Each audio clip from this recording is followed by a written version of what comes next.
Good morning, students. Once again, I am with you. The chapter is Rise of Nationalism in Europe. Last time I had cleared you at many different points regarding the chapter.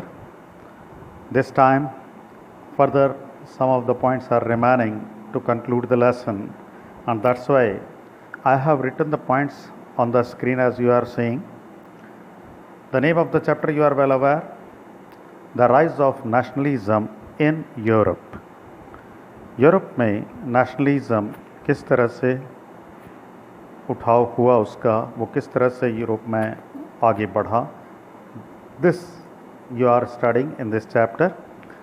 Now you are well aware that a number of countries are there in Europe, and the country, especially those who are in power, that we are going to study. So the first I would like to state here about the unification of Germany. मतलब Germany छोटे छोटे से states में बटा हुआ था और king के द्वारा रूल होता था, लेकिन ये किस तरह से यूनिफाइड हुआ, आपस में इकट्ठा होकर कैसे उसकी पावर बढ़ी, उसने अपने आप को कैसे स्ट्रॉन्ग किया, that you will study here in unification of Germany. So in 1848, what happened? Nationalist sentiments often were promoted by conservative for capturing state power and political domination over Europe.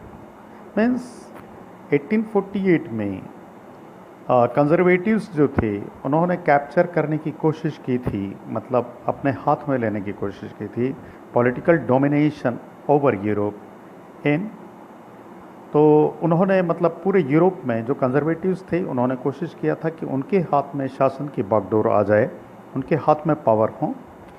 In Germany nationalist feelings were wide spread among middle classes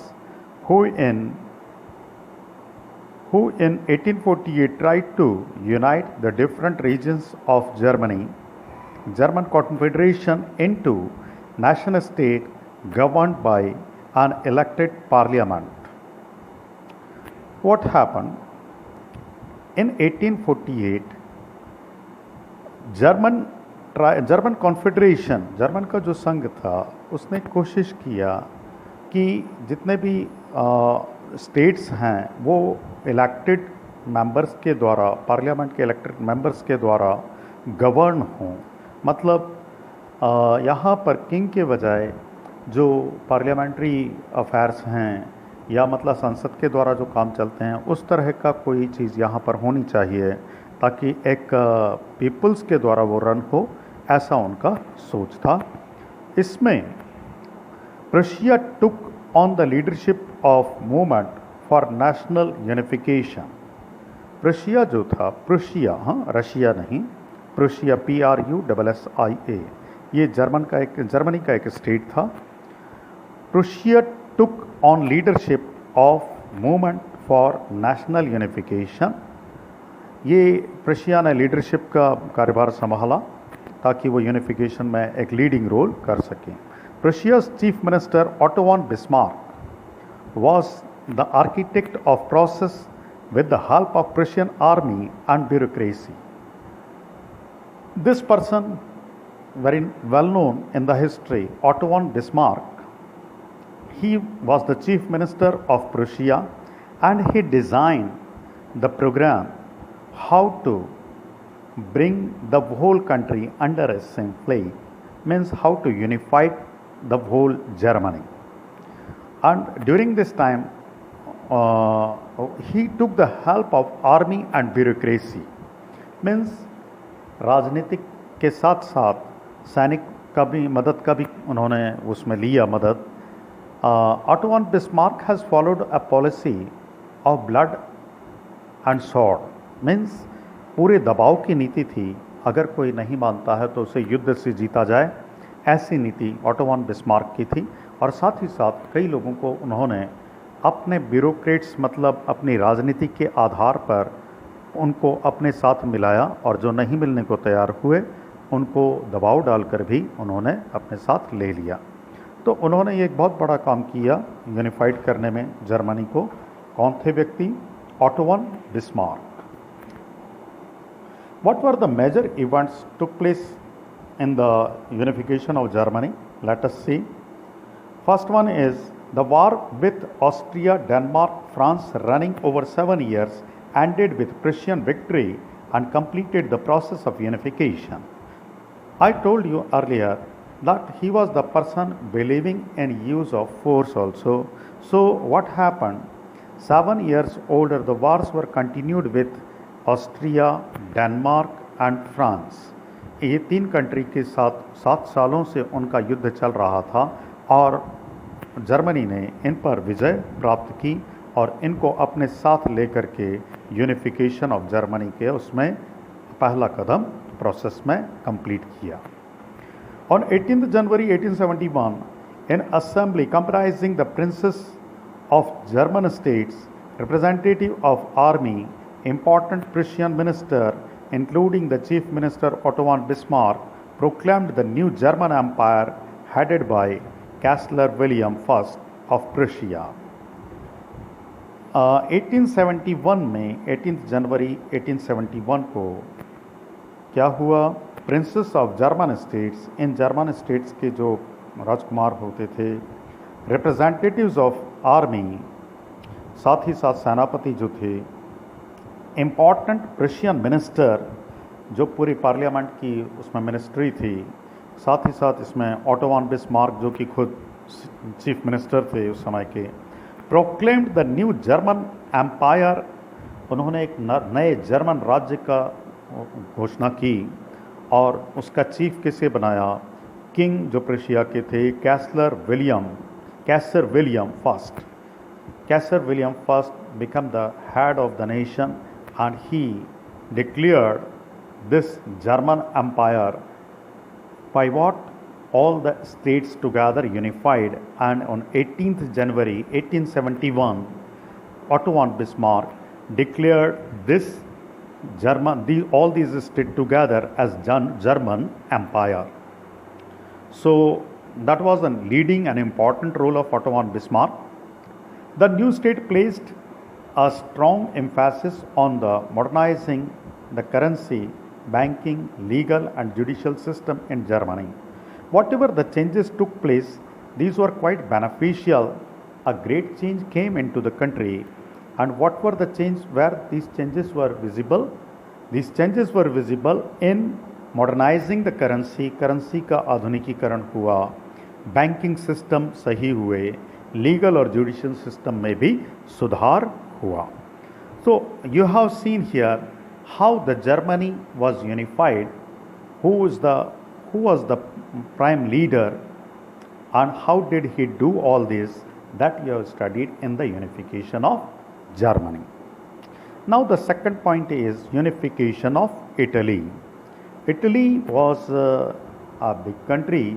Again, a number of states were there, and these states were closed by Mussolini.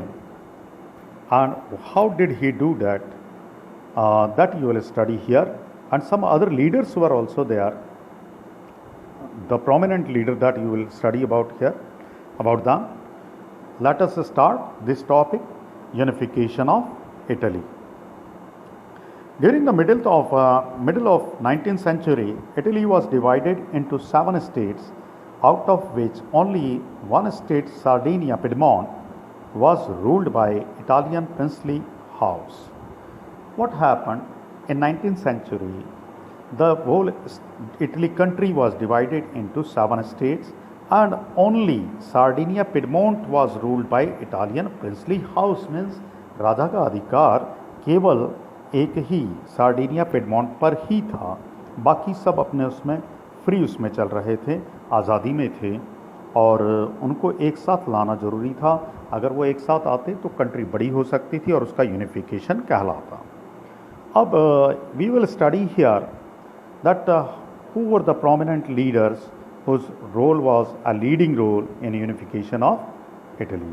So we are going to study here some famous personalities who have given their contribution in unification of Italy. The first one was Giuseppe Mazzini. He was the person in 1830. Giuseppe Mazzini had sought to put together a coherent program for unitary Italian Republic. Unitary Italian Republic के लिए 1830 में गिउसेppe मैज़नी ने एक plan तैयार किया. He formed two underground societies, first Young Italy in Marseilles and second Young Europe in Bonn. He made the two organization. What? The first one was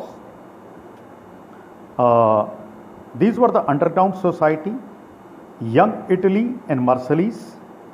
Marseilles is a place, and Bern is also a place where he formed what?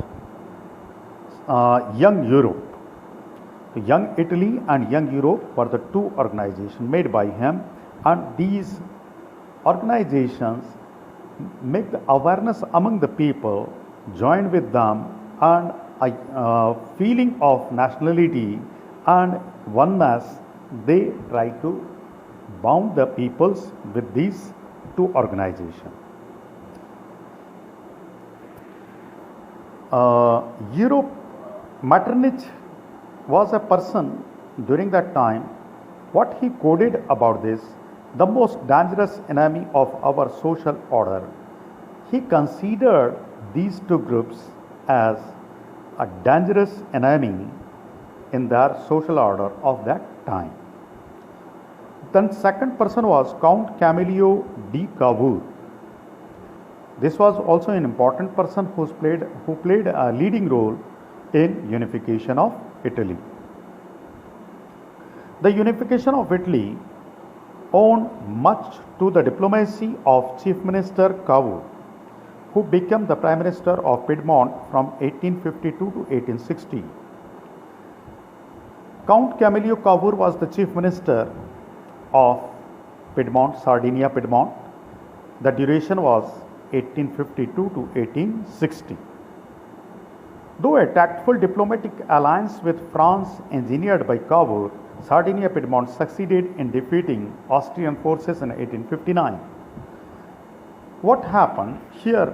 Count Camillo di Cavour, this person was quite intelligent, and he made some negotiation with French authorities, and with the help of French authorities, he ended the war with Austria. So in 1859, he defeated the Austrian forces with the help of French army.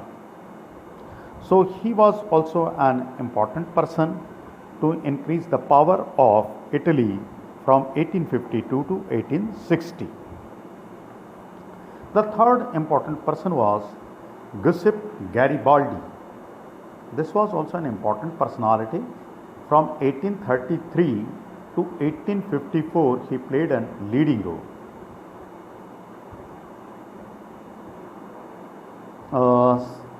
He was the central figure of unification of Italy. He met with Giuseppe Mazzini, Garibaldi, and joined the Young Italy movement. He participated in Republican uprising of Piedmont in 1834, and in 1854 supported the Victor Emmanuel II. ये जो गिउसेppe Garibaldi थे, 1833 में इन्होंने गिउसेppe मैज़नी से मुलाकात की और Young Italy movement को ज्वाइन किया. साथ ही साथ participated in republican uprising of Piedmont in 1834. 1834 में जो सार्डिनिया पिडमॉन्ट में जो उथल पुथल हलचल हुई, उसमें इन्होंने भी पार्टिसिपेशन किया. और 1854 में इन्होंने जो इटली के किंग थे Victor Emmanuel II, for his effort to unify the Italian states, और उनकी मदद की और उनकी मदद से इटली को यूनिफाइड करने का काम किया. In 1860, he led the famous expedition of thousands of South Italy with his red shirt army. 1860 में Red Shirt Army means he made an organization where the peoples were wearing the red shirt, and that's why that organization and the member together were called Red Shirt Army. और उन्होंने 1860 में south Italy में thousands of Red Shirt Army के peoples के साथ विजय अभियान किया. In 1867 he led the army to Rome to fight the Papal States where the French garrison was stationed. French general जो गैरिसन जो था वहाँ पर रुका हुआ था और उसको डिफीट देने के लिए 1870 में इसने जोसेफ गैरिबाल्डी ने उस पर अटैक किया और 1870 में फ्रांस की जो फोर्सेस थी they withdrew their troops from papal states. ये जो पापाल नाम की जगह थी जहाँ पर फ्रेंच जनरल गैरिसन रुका हुआ था वहाँ से उसको जाना पड़ा और वो स्टेट भी उसने उनसे छुड़ा लिया. किसने? Yusuf Garibaldi. Thus we see that he was having a great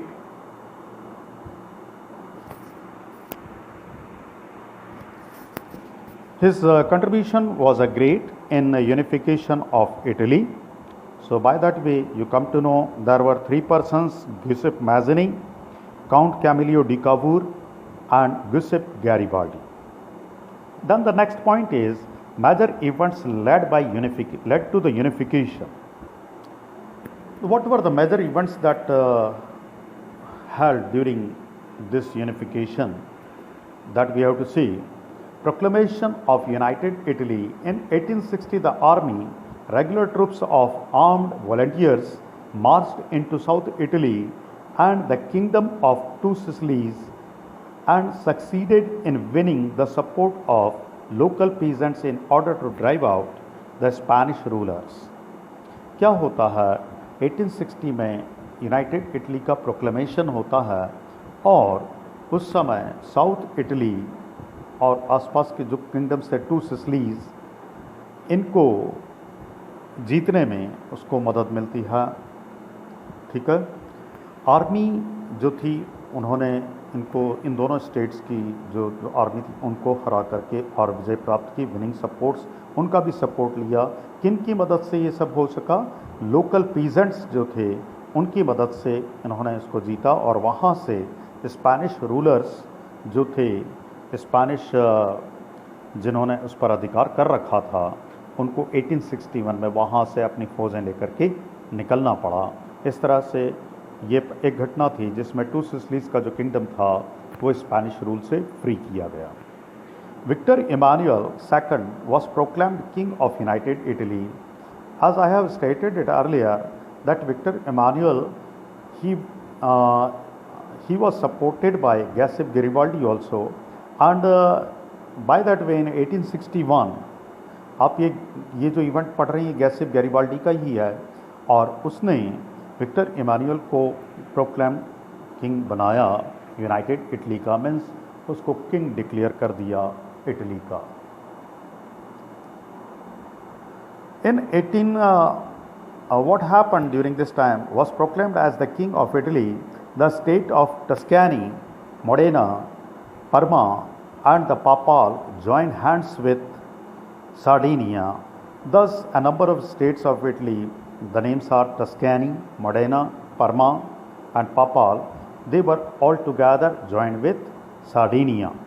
By March 1860 the entire central Italian states were unanimously united with the Piedmont. जितने भी बाकी स्टेट बचे थे मार्च 1860 के आसपास वो भी सार्डिनिया पिडमॉन्ट के साथ यूनिफाइड हो गए. Rome became a part of Sardinia. अब देखिए सार्डिनिया पहले से प्रिंसली स्टेट्स था इसलिए रोम को भी उसका हिस्सा बना दिया गया. मतलब सार्डिनिया का जो किंगडम था बहुत बड़ा बन गया और इस तरह से इटली का एक यूनिफिकेशन हुआ. The final unification of Italy was also achieved in 1871. और सब तरह से जितने भी स्टेट्स थे सारे के सारे उसके अंदर मिला लिए गए और एक फाइनल जो डिक्लेरेशन था यूनिफाइड इटली का वो 1871 में किया गया. The next topic that we have to see here, the growth of Great Britain. We have studied here the unification of Germany, Italy Now, what happened in United Kingdom, that is Britain, Great Britain? So the position was there. There was no British nation prior in 18th century. The primary identities of the people who inhabited the British Isles were ethnic ones like English, Welsh, Scot and Irish. 18th century में उस जगह को great Britain के नाम से नहीं जाना जाता था, but that was divided in different caste peoples, और we can say different parts और provinces. The peoples were also differently known as British Isles, with ethnic ones English, जिनको जो मेन पार्ट से रिलेटेड होते थे वो इंग्लिश कहलाते थे, कुछ वेल्श कहलाते थे, कुछ स्कॉट या आयरिश के नाम से उनको जाना जाता था. मीन्स ये 3 तरह के लोगों का अलग अलग ग्रुप था, और वो सब एक साथ ही अंग्रेज़ नहीं कहलाते थे, इन अलग अलग नामों से जाने जाते थे. The growth of Great Britain and the nation state can be understood sequentially with the points given below. I would like to state here the points, किस तरह से ग्रोथ इंग्लैंड की या ग्रेट ब्रिटेन की हुई. As the English nation steadily grew in wealth, importance and power, it was able to extend its influence over the other nation of Ireland. English nation जो था, man जो part England का था, मतलब Britain का जो था, जहाँ के लोग इंग्लिश कहलाते थे, वो स्टडीली ग्रू अप किया. उन्होंने अपनी वेल्थ में और अपनी इम्पोर्टेंस, अपनी पावर सबको बढ़ाया, और धीरे धीरे उन्होंने अपना इन्फ्लुएंस नेशन के अदर आइलैंड्स पर भी जमाना चालू किया. English parliament which seized power from monarchy in 1688. 1688 में इंग्लिश पार्लियामेंट ने जो राजा के पावर्स थे उनको कर्टल कर दिया, कम कर दिया. At the end of the protracted conflict was the instrument through which the nation state with England as its center came to be forged. 1688 के एंड में एक कॉन्फ्लिक्ट जो रही वहाँ के लोकल और उनके बीच में, जो ब्रिटिश आइजल्स के निवासी थे और वेल्श और स्कॉट थे, उन्होंने उनको भी इसके अंतर्गत एक प्लानिंग करके उसके अंदर लिया गया, और England as become the centre came to be force. मतलब इंग्लैंड को मेन रूप से तवज्जो दी गई, उसको ज़्यादा इम्पोर्टेंस दिया गया बनिस्बत किसके, वेल्श और स्कॉट आयरिश लोग जो थे उनकी तुलना में, और उस हिस्से को भी पार्लियामेंट में और ज़्यादा रिप्रेजेंटेशन मिला, और उसका पावर और वेल्थ भी बढ़ गए. अब किस तरह से इनकॉर्पोरेशन होता है स्कॉटलैंड का, that you have to see in United Kingdom. The Act of Unification 1707 between England and Scotland resulted in formation of United Kingdom of Great Britain. Scotland previously was a separate part. They were not united. But in 1707 one act was passed, and according to that this Scotland was also merged in the kingdom, and that was called the Kingdom of United Kingdom of Great Britain. It means that England was able to impose its influence on Scotland, hence British Parliament was dominated by English member.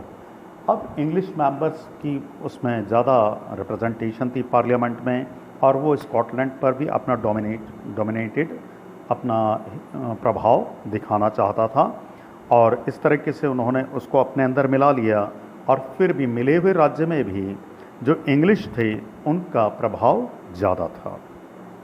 And second means, first you have studied here in 1707 an act was passed, and through that act the kingdom of Scotland was merged with the kingdom of English Isles, and that become a United Kingdom of Great Britain. जब ये जुड़ा उसके बाद ही उसका नाम हुआ United kingdom, उससे पहले यूनाइटेड किंगडम नहीं था. Incorporation of Ireland.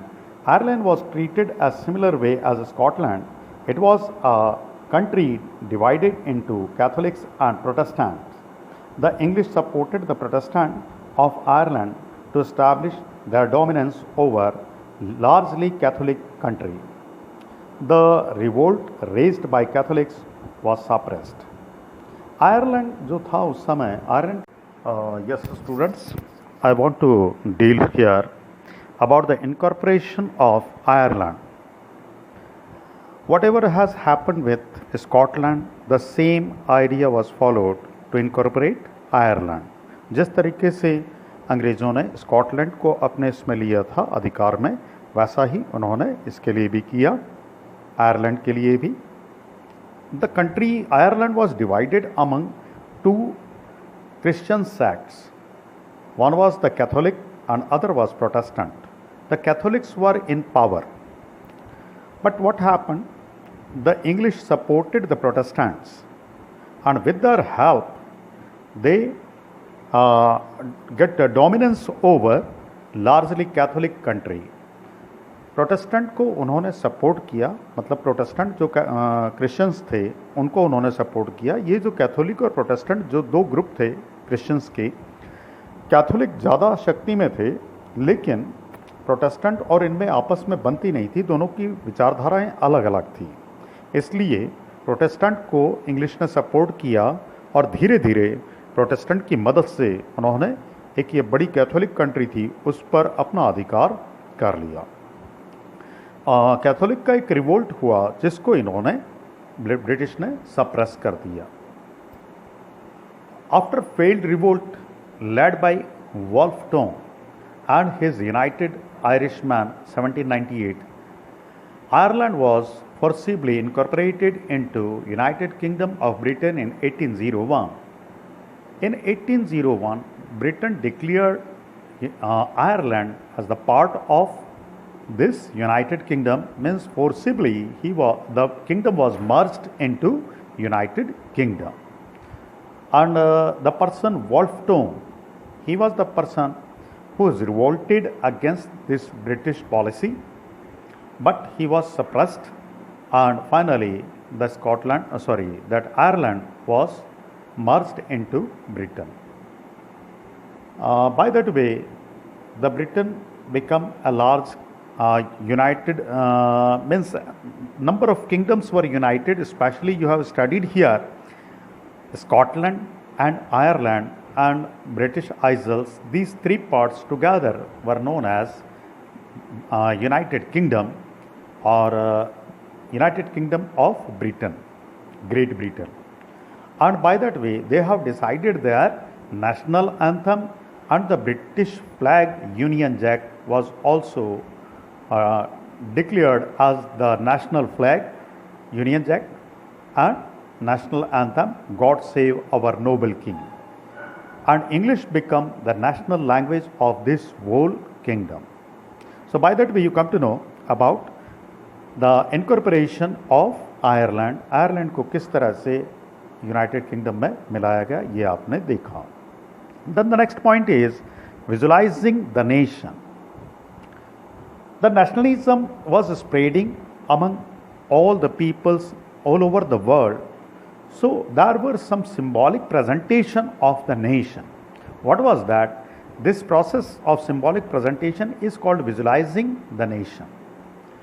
Artists in 18th and 19th century found a way out by personifying nation. Nations were then portrayed as a female figure. What happened in Europe? The artist launched a new perception that the country should be represented by a female figure, means this was the personification, मानवीयकरण, देश को एक मनुष्य के रूप में दर्शाया जाए और वो किस तरह से एक महिला या स्त्री के रूप में उनको दिखाया जाए, क्योंकि कंट्री को उन्होंने फीमेल माना और फीमेल मान करके उसका एक निरूपण किया. जैसे हम भारत देश को भारत माता के रूप में बताते हैं, मदर इंडिया के रूप में बताते हैं, तो वैसा ये इसमें चालू हुआ personification. The female form that was chosen to personify the nation did not stand for any particular woman in real life. वो जो वुमन का जो बनाया गया वो किसी महिला विशेष से मिलती जुलती नहीं थी, किसी विशेष महिला को उसका दर्जा नहीं दिया गया, पर एक महिला के रूप में उसको बनाया गया, वो किसी से रिजेम्बलेंस उसका नहीं था। The female figure become an allegory of nation, वो एक राष्ट्रीय सिंबल के रूप में बन गई, जो महिला जो बनाया गया और जो महिला के रूप में उसको निरूपित किया गया देश को। In France the female allegory was Christian Marianne, Christian Marianne नाम से उस महिला को दिया गया। जैसे हमारे भारत में भारत माता कहा गया, वैसे ही उन्होंने क्या बोला, क्रिश्चियन मैरियान। और जर्मेनिया बोला गया उस एलिगोरी को जर्मन नेशन में, मतलब इन्होंने अपने अपने देश में उसके अलग अलग नाम रखे गए। फ्रांस में क्रिश्चियन मैरियन और जर्मन में जर्मेनिया, इस तरह से उसको जाना गया। Now the nationalism and imperialism, what is the main points difference between these two? By the last conquest of 19th century, the nationalism no longer retained its idealistic liberal domestic sentiments. During the period, nationalist groups became increasingly intolerant with each other and were ready to start war. देखिए क्या हुआ, 19th century में जो nationalism की भावना आई, उससे countries unified हुई। Unification होने के बाद उनकी पावर्स बढ़ गई और वो आपस में पावर बढ़ने के बाद इंटॉलरेंट हो गए और युद्ध और वार की स्थितियां वहाँ पर निर्मित हो गई। आपस में उन्होंने युद्ध करना चालू कर दिया और जो युद्ध था उससे ही ये जो यूनिफिकेशन वाला मामला था, इसी से ही इम्पीरियलिज्म की बात भी आई। इम्पीरियलिज्म से मतलब ये है कि नेशनलिज्म मतलब अपने देश को बड़ा करने के लिए उन्होंने ये सोचा कि और दूसरे देशों को भी जीत करके अपने देश में मिला लिया जाए, और दूसरे देशों पर राज्य करके और अपने में मिलाने की जो प्रोसेस थी और उन पर राज्य करने की जो प्रोसेस थी, उसी का नाम हुआ इम्पीरियलिज्म। तो नेशनलिज्म धीरे धीरे बिगड़े हुए स्वरूप में कैसे आने लगा, इम्पीरियलिज्म के रूप में आ गया। तो अब आप ये समझ सकते हैं कि नेशनलिज्म किस तरह से धीरे धीरे कन्वर्ट हुआ इम्पीरियलिज्म में। Now the last topic is remaining here, though it is not stated here, I would like to finish it. Balkans, the source of nationalist tension in Europe. Balkan states थे, कुछ छोटे छोटे राज्य थे जो Europe में एक टेंशन का कारण बने। ये एक इंसिडेंस है that I want to deal with you, though it is not written in the points but you can understand it. The Balkans Balkans was a region of geographical and ethnic verification comprising modern day Romania, Bulgaria, Albania, Greece, Macedonia, Croatia, Bosnia, Herzegovina, Slovenia, Serbia, and Montenegro. These are the small states. Nowadays, these are the country also, but previously they were small states, and these states were having a large difference of their culture, traditions, their food habits, etc. So what happened, these states were separated by each other and they want to preserve their culture, and that's why to preserve their identity they were separated, they can't be unified. But these states, as they were separated, everybody wants to capture them, and this was the reason of unrest in Europe. So what were the name of the states? Romania, Bulgaria, Albania, Greece, Macedonia, Croatia, Bosnia Herzegovina, Slovenia, Serbia and Montenegro. ये पूरे states थे जिनके नाम मैंने यहाँ पे लिए हैं, और इनको आपस में इनका कल्चर और सब अलग था, और इनहेबिटेंट्स जो थे इनके, इन सबको स्लेव माना जाता था। तो ये स्लेव्स जो थे, इनके ऊपर हर व्यक्ति अपना अधिकार जमाना चाहता था, इसलिए ये एक टेंशन का कारण बने। Large part of the Balkans war was under the control of Ottoman Empire. The Balkans area became an area of intense conflict. Ottoman Empire ये एक बड़ा सारा एम्पायर था जिसमें रोम और नीचे के एशिया के कुछ देश भी शामिल होते थे, और उसके अंदर का हिस्सा थे ये बाल्कन स्टेट्स। तो ये बाल्कन स्टेट्स पर हर व्यक्ति को अपना अधिकार जमाने के कारण इच्छा से, उस इच्छा के कारण लोगों में बड़ी दुश्मनी बनने लगी. Each power, Russia, Germany, England, Austria, Hungary, was keen on countering the hold of other powers over the Balkans and extending its control over the area. The countries who wants to establish their rule on these Balkan states were, the prominent countries were Russia, Germany, England, Austria, Hungary. ये जो countries थी इनमें एक आपस में होड़ थी कि वो इनमें से कोई भी अपना अधिकार जमा ले इन बाल्कन स्टेट्स पर. This led to a series of wars in the region and the finally the First World War. और यही फर्स्ट वर्ल्ड वार के ओपनिंग का कारण बने और बाद में यही दुश्मनी जो थी इसमें अधिकार जमाने की, जर्मनी, रशिया और ब्रिटेन, इनके बीच में कुछ आपस में जुड़ गए और कुछ एक दूसरे के विरुद्ध हुए और इसी के कारण फर्स्ट वर्ल्ड वार ओपन हुआ. तो इस तरीके से आपने बाल्कन स्टेट्स के बारे में पढ़ा और वो टेंशन क्यों थे ये भी आपने पढ़ा. So by that way the lesson is ended now. I have finished this lesson. I will talk to you about the question answers and other things later on in the next session. Thank you very much.